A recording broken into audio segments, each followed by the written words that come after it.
A Boy and a Man, James Ramsey Ullman. While mountain climbing, Rudy hears a voice from deep inside the ice and tries to help his best to help. The crevasse was about 6 feet wide at top and narrowed gradually as it went down. But how deep it was, Rudy could not tell. After a few feet, the blue walls of ice curved away at a sharp slant, and what was below the curve was hidden from sight. "Hello," Rudy called. "Hello," a voice answered from the depths. "How far down are you?" "I'm not sure. About 20 feet, I'd guess." "On the bottom?" "No, I can't even see the bottom. I was lucky and hit a ledge." The voice spoke in German, but with a strange accent. Whoever was down there, Rudy knew it was not one of the men of the valley. "Are you hurt?" he called. "Nothing broken, no," said the voice, "just shaken up some and cold." "How long have you been there?" "About 3 hours." Rudy looked up and down the crevice. He was thinking desperately of what he could do. "Do you have a rope?" asked the voice. "No." "How many of you are there?" "Only me." There was a silence. When the voice spoke again, it was still quiet and under strict control. "Then you'll have to get help," it said. Rudy didn't answer. To get down to Kurtal would take at least 2 hours, and for a party to climb back up would take three. By that time, it would be night, and the man would have been in the crevice for 8 hours. He would be frozen to death. "No," said Rudy. "It would be take too long. What else is there to do?" Rudy's eyes moved over the ice walls, almost vertical, smooth as glass. "Have you an axe?" he asked. "No, I lost it when I fell. It dropped to the bottom." "Have you tried to climb?" "Yes, but I can't get a hold." There was another silence. Rudy's lips tightened, and when he spoke again, his voice was strange. "I'll think of something," he cried. "I'll think of something." "Don't you lose your head," the voice said. "The only way is to go down for help. But you'll maybe and maybe not. That's a chance we'll have to take." The voice was as quiet as ever, and hearing it, Rudy was suddenly ashamed. Here was he, safe on the glacier's surface, showing fear and despair, while the one below, facing almost certain death, remained calm and controlled. Whoever it was down there, it was a real man, a brave man. Rudy drew in a long, slow breath. With his climbing staff, he felt down the long, smooth surface of the ice walls. "Are you still there?" said the voice. "Yes," he said. "You had better go." "Wait." Lying flat on the glacier, he leaned over the rim of the crevice and lowered the staff as far as it would go. Its end came almost to the curve of the walls. "Can you see it?" he asked. "See what?" said the man. Obviously he couldn't. Standing up, Rudy removed his jacket and tied it by one sleeve to the curved end of the staff. Then, holding the other end, he again lay prone and lowered his staff and jacket. "Can you see it now?" he said. "Yes," said the man. "How far above you is it?" "About 10 feet."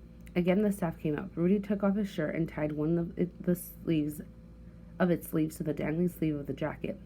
This time, as he lay down, the ice bit cold and rough into his bare chest, but he scarcely noticed it. With his arms extended, all the shirt and half the jacket were out of sight beneath the curve in the crevice. How near are you now?" he called. "Not far," said the voice. "Can you reach it?" "I'm trying." There was the sound of scraping boot nails, of labored breathing, but no pull on the shirt sleeve down below. "I can't make it," said the voice. It was fainter than before. "Wait," said Rudy. For the third time he raised the staff. He took off his trousers. He tied a trouser leg to the loose sleeve of the shirt. Then he pulled one by one all the knots he had made between staff and jacket and shirt and trousers. He pulled until the blood pounded on his head and the knots were as tight as its strength could make them. This done, he stepped back from the crevice to the point where his toes had rested when they lay flat. With his feet and hands, he kicked and scraped the ice until he had made 2 holes. Then, lying down as before, he dug his toes deep into them. He was naked now, except for his shoes, stockings, and underpants. The cold rose from the ice into his blood and bones. He lowered the staff and knotted clothes like a sort of crazy fishing line. The trousers, the shirt, and the half of the jacket passed out of sight. He was leaning over as far as he could. "Can you reach it now?" he called. "Yes," the voice answered. "All right, come on." "You won't be able to hold me." "I'll pull you in." "No, you won't." He braced himself. The pull came. His toes went taut in their ice holes, and his hands tightened on the staff until the knuckles showed white. Again he could hear a scraping sound below, and he knew that the man was clawing his boots against the ice wall, trying both to lever himself up and take as much weight as possible off the improvised lifeline. But the wall absolutely offered little help. Almost all his weight was on the lifeline. Suddenly there was a jerk, as one of the knots in the clothing slipped, and the staff was almost wrenched from Rudy's hands. But the knot held, and his hands held. He tried to call down, "All right," but he had no breath for words. From below, the only sound that was was the sound of scraping of boots on ice. How long it went on, Rudy could never have said. Perhaps only for a minute or so, but it seemed hours. And then at last it happened. A hand came into view around the curve of the crevice wall, a hand gripping the twisted fabric of his jacket, and then a second hand rising above it. A head appeared, a pair of shoulders. A face was raised for an instant and then lowered. Again, one hand moved slowly up past the other. But Rudy no longer saw it, for now his eyes were shut tight with the strain. His teeth were clamped, the cords of his neck bulged, the muscles of his arms felt as they were being drawn one by one from the bones that held them. He began to lose his toe holds. He was being dragged forward. Desperately, frantically, he dug in with his feet, pressed his whole body down, as he could make it part of the glacier. Though all but naked on the ice, he was pouring with sweat. Somehow he stopped the slipping. Somehow he held on. But now suddenly the strain was even worse, for the man had reached the lower end of the staff. The slight give of the stretched clothing was gone, and its place was rigid dead weight on the length of wood. The climber was close now, but heavy, indescribably heavy. Rudy's hands ached and burned, as if it were a rod of hot lead that they clung to.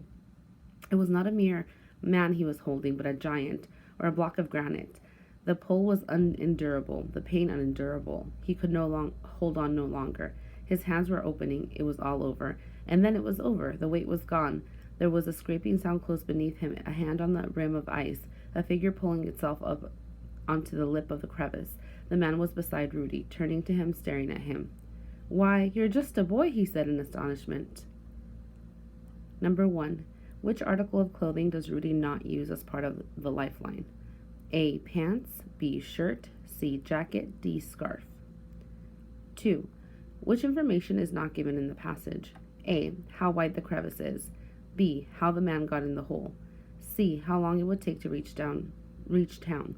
D. How Rudy gets the man out. Number 3.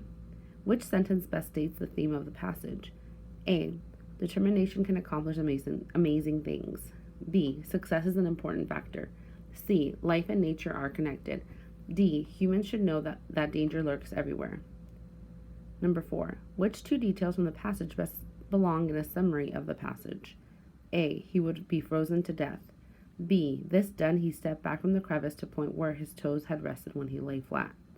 C. He was naked now, except for his shoes, stockings, and underpants. D. He began to lose his toe holds. E. Why, you're just a boy, he said in astonishment. Number 5. Read the paragraph. The voice was as quiet as ever, and hearing it, Rudy was suddenly ashamed. Here was he, safe on the glacier's surface, showing fear and despair, while the one below, facing almost certain death, remained calm and controlled.